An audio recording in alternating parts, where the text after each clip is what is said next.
टीले वाले बाबा, नीति और चंद्रकला तीनों हाथ पकड़े मंदिर के बाहर खड़े होकर उन काली शक्तियों का सामना कर रहे थे। पर सबसे अजीब बात ये थी कि उन काली शक्तियों का उन पर कोई भी असर नहीं हो रहा था। अंगुना को कुछ समझ नहीं आ रहा था कि ऐसा क्यों हो रहा है।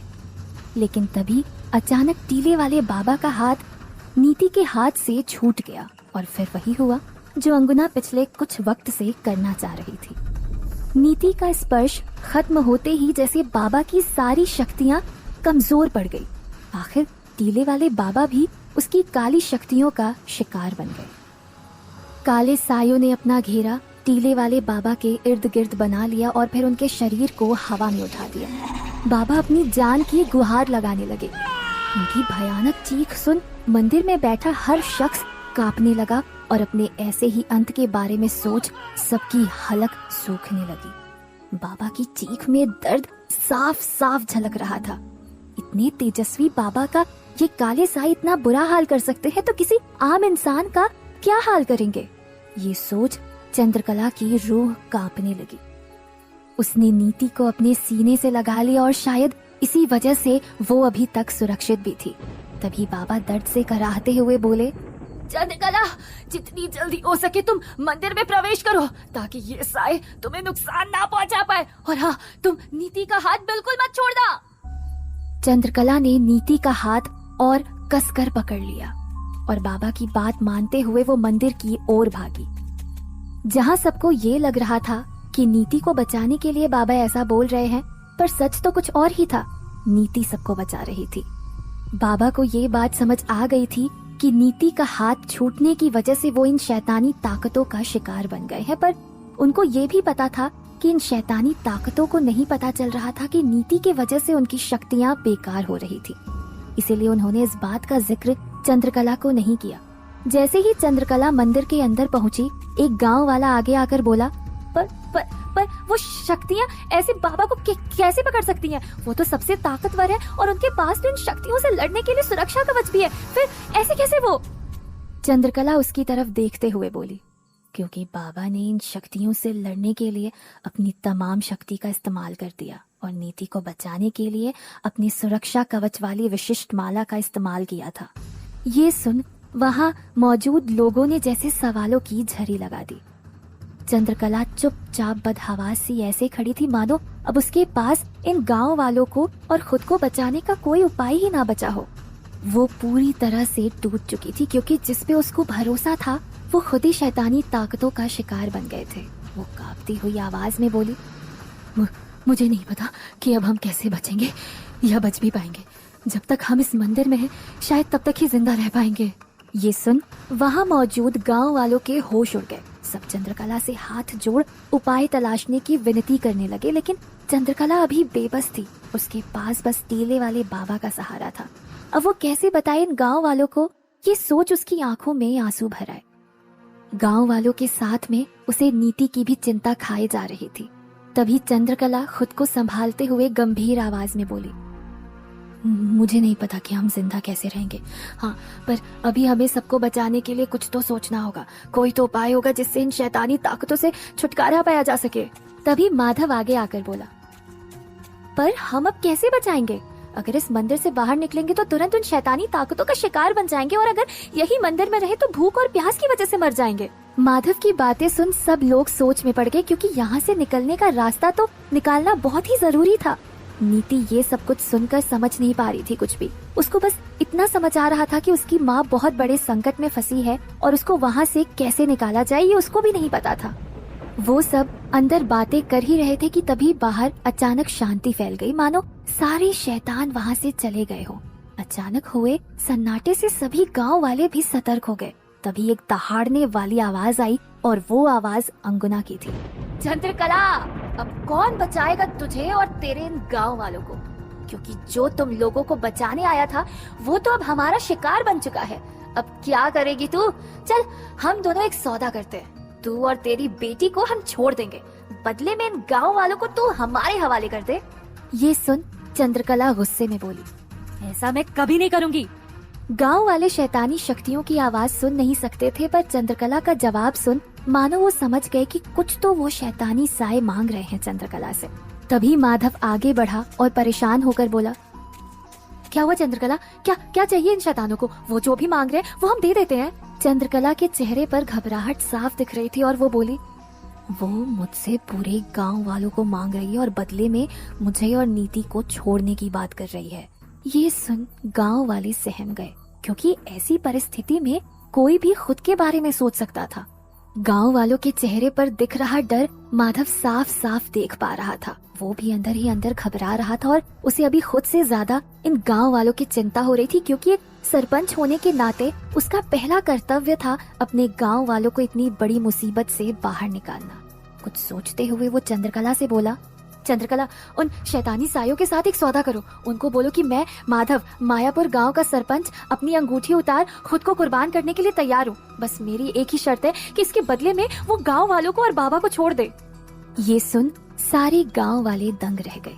चंद्रकला भी माधव का ये रूप देख सन्न रह गई, क्योंकि कहीं न कहीं माधव वो सरपंच था जो लोगों से पहले खुद के बारे में सोचने वाला इंसान था। माधव ने अपनी बात को आगे बढ़ाते हुए कहा, वैसे भी ये शैतानी आत्माएं मेरी वजह से ही जागी है। मेरी जिद की सजा आज पूरा गांव पिछले 2 दिन से भुगत रहा है। ऐसे में अगर मुझे अपनी गलती सुधारने का मौका मिले तो मैं जरूर करना चाहूंगा। तभी माधव की पत्नी यामिनी गुस्से में बोली, ये क्या बोल रहे हैं आप सारे फैसले अकेले नहीं ले सकते। आपको जब घर में चुपचाप बैठना था तब आप गांव वालों को जमा कर मंदिर में ले जाने लग गए थे। जब आपको मंदिर में हमारे साथ बैठना था तब आप इस रुदाली के साथ टीले वाले बाबा के पास गए थे, जहां आप मरते मरते बचे। मैंने तब आपको नहीं रोका, पर इसका मतलब ये नहीं है कि मैं अभी भी आपको नहीं रोकूंगी। आप मुझे और अपने बचे हुए परिवार को छोड़कर कहीं नहीं जाएंगे। यामिनी की आंखों में डर और गुस्सा एक साथ दिख रहा था। वो अपने पति को खोना नहीं चाहती थी। बाहर का मंजर फिर से बदल गया था। थोड़े वक्त के लिए बाबा की चीख पुकार जो सुनाई नहीं दे रही थी वो फिर से सुनाई देने लगी। जोर जोर की हवा चलनी शुरू हो गई। ऐसा लग रहा था कि ये हवा आज अपने साथ सब कुछ बहा के ले जाएगी। तभी माधव फिर से चंद्रकला को बोला कि जल्दी करो चंद्रकला, इससे पहले कि सब खत्म हो जाए तुम एक बार उस शैतान से बात करो, हो सकता है कुछ हल निकल आए। माधव यामिनी के पास जाकर खड़ा हो गया। उसने इस समय चुप रहना ही ठीक समझा, क्योंकि कुछ बातें बिना बोले भी समझी जाती है। चंद्रकला मंदिर के आगे वाले हिस्से में आ खड़ी हुई।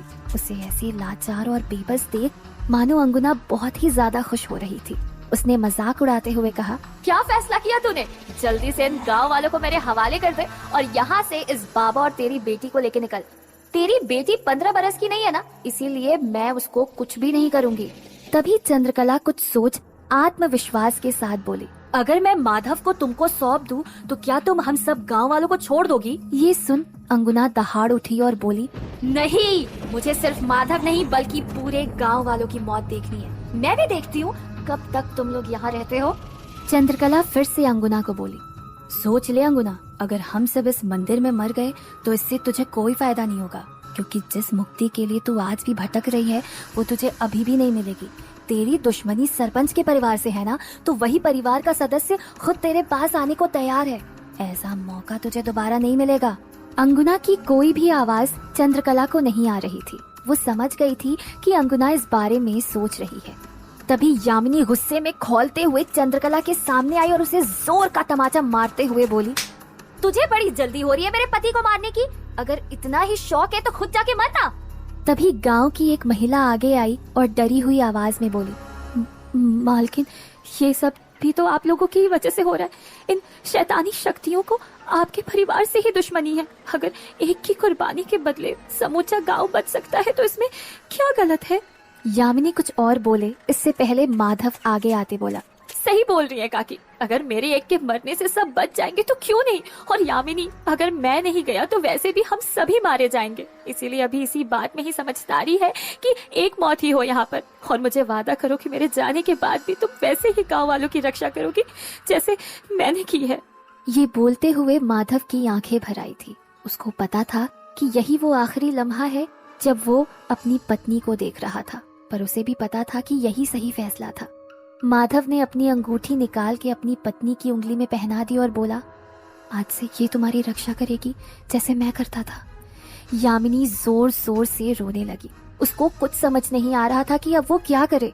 वो अपने पति के पैरों पे गिर पड़ी और बोली, मत कीजिए ऐसा, अभी देर नहीं हुई है, हम मिलके सब ठीक कर देंगे। यामिनी को माधव ने उठाया और कहा, वादा करो यामिनी मुझसे कि मेरे जाने के बाद तुम अपना कर्तव्य अच्छे से निभाओगे। रोते रोते ही यामिनी ने माधव को वादा किया। हाँ, मैं करूंगी सब कुछ। चंद्रकला के पास आकर माधव ने कहा, तुम्हारा बहुत बहुत धन्यवाद, आज तुम्हारी वजह से ही मेरा गांव बच रहा है। मैं अब जाने के लिए तैयार हूँ, तुम उन शैतानों को बुला लो। चंद्रकला ने भारी आवाज में फिर से अंगुना को आवाज लगाई। अंगुना, क्या तुम्हें हमारी शर्त मंजूर है? अंगुना ने भी हाँ में जवाब दिया। फिर चंद्रकला ने माधव की ओर देख अपना सिर हिलाया। उसकी आंखों से आंसू बहने लगे थे। माधव चंद्रकला के चेहरे का भाव देख समझ गया था कि शैतानी शक्तियों ने उसकी शर्त मान ली है। उसने एक नजर अपनी रोती हुई पत्नी को देखा, जिसकी आंखों से लगातार आंसुओं की धार बह रही थी। माधव भी नहीं चाहता था कि वो अपनी पत्नी को इस तरह छोड़ कर जाए, लेकिन सबकी सुरक्षा के लिए उसे ये कुर्बानी देनी ही थी और अब यही एक उपाय बचा था। वो एक बार अपनी पत्नी के गले लग के भारी कदमों से मंदिर के सुरक्षा घेरे से बाहर निकल गया। अंदर ही अंदर उसे भी डर लग रहा था। उसने एक नजर ऊपर देखा तो बाबा को अभी भी अंगुना ने गले से पकड़ रखा था और वो अपनी दर्द से छटपटा रहे थे। माधव के एक सुरक्षा घेरे से बाहर पैर रखते ही अचानक से शैतानी ताकतों ने उसे घेर लिया। अंगुना ने भी बाबा को तुरंत ही एक तरफ फेंक दिया और माधव की तरफ बढ़ चली। बाबा लगभग बेहोशी की हालत में पहुंच चुके थे। अंगुना ने माधव के पास पहुंच उसे एक ही झटके में हवा में उठा लिया। माधव सांसों के लिए फड़फड़ाने लगा और कुछ ही समय में उसकी आखिरी सांस भी रुक गई। उसकी दर्द से बिलखती चीख शांत पड़ गई। लेकिन अंगुना ने माधव के शरीर को फेंका नहीं, बल्कि अपने साथ लेकर वहां से तुरंत निकल गई और उसके साथ सारे काले साए भी। अचानक से गांव का मौसम बदलने लगा। काले सायों के द्वारा गहराया अंधेरा अब छटने लगा। ये देख सब समझ गए कि काले साए अब जा चुके हैं। चंद्रकला और कुछ आदमी बाबा की तरफ भागे जो अभी भी जमीन पर बेहोश पड़े थे।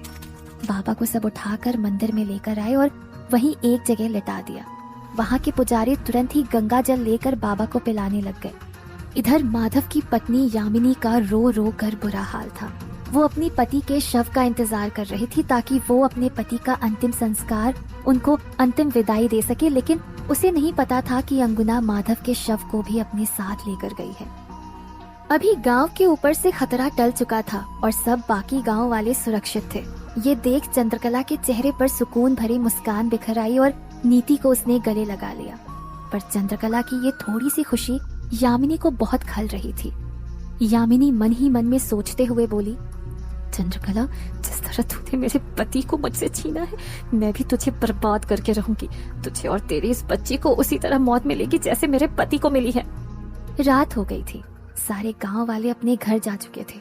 सभी मरे हुए लोगों का अंतिम संस्कार भी हो चुका था। टीले वाले बाबा भी अब ठीक थे। चंद्रकला ने नीति को खाना खिला के सुलाया था और खुद भी सोने के लिए जा रही थी, लेकिन उसे नहीं पता था कि एक साया चंद्रकला का पीछा करते हुए उसके घर के बाहर आ चुका था। चंद्रकला को लग रहा था कि माधव की कुर्बानी के साथ अंगुना हमेशा के लिए जा चुकी है, लेकिन ये मानना उसकी सबसे बड़ी भूल थी। असलियत तो ये थी कि माधव की कुर्बानी तो बस एक शुरुआत थी, एक ऐसे भयानक मंजर की जिसकी कल्पना मायापुर के लोगों ने कभी सपने में भी नहीं की थी। क्या मायापुर गांव सच में सुरक्षित हो चुका है या गहराने वाला है उस पे एक बहुत बड़ा संकट? क्या शैतानी ताकतों का गांव में फिर से होने वाला है आगमन? कैसे यामिनी अब अपना बदला लेगी चंद्रकला से?